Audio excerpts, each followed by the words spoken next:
কন্যাদায় পিতার পাশে সহযোগিতার হাত বাড়িয়ে দিলেন ব্যাক অক্সিজেন ম্যান শঙ্কর রায়। নির্মল রায় তার একমাত্র কন্যা সরস্বতী রায় 22 এপ্রিল মঙ্গলবার শুভ বিবাহ হতে চলেছে। নির্মল রায় তিনি অসুস্থ থাকায় ঠিকমতো কোনোরকম কাজ করতে পারে না। হঠাৎ তার একমাত্র মেয়ের শুভ বিবাহ ঠিক হয়ে যায়। পরিবারের পক্ষ থেকে বাইক অক্সিজেন ম্যান শঙ্কর রায়ের কাছে বিয়ের কিছু সামগ্রী দেওয়ার অনুরোধ জানান শঙ্কর রায়। সোশ্যাল মিডিয়ার মাধ্যমে এবং পরিচিত বন্ধুদের সহযোগিতায় আজ বিয়ের সামগ্রী পৌঁছে দিলেন। সরস্বতী বোনের জন্য তার মায়ের হাতে একটি তোষক, একটি লেপ, দুটো বালিশ, বিছানার চাদর, বালিশের কভার, মেয়ের জন্য একটু লাল রঙের চাদর, সরস্বতী বোনের বরের জন্য একটি শাল, মায়ের জন্য একটি শাড়ি, কিছু মিষ্টি তুলে দিয়েছে তার মায়ের হাতে। সমস্ত জিনিস পেয়ে সরস্বতী রায়ের মা ভীষণ খুশি হয়েছে।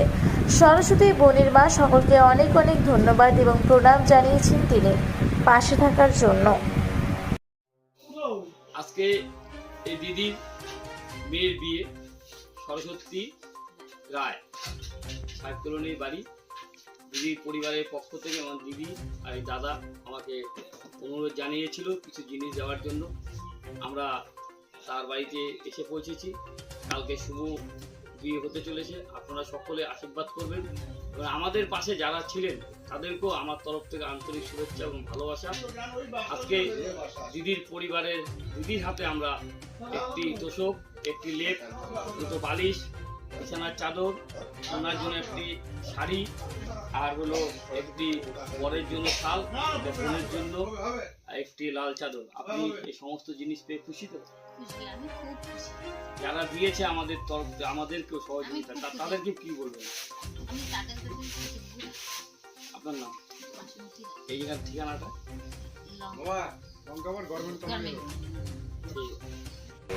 কোচবিহার থেকে আবির সিংহের রিপোর্ট, রূপসী বাংলা মিডিয়া।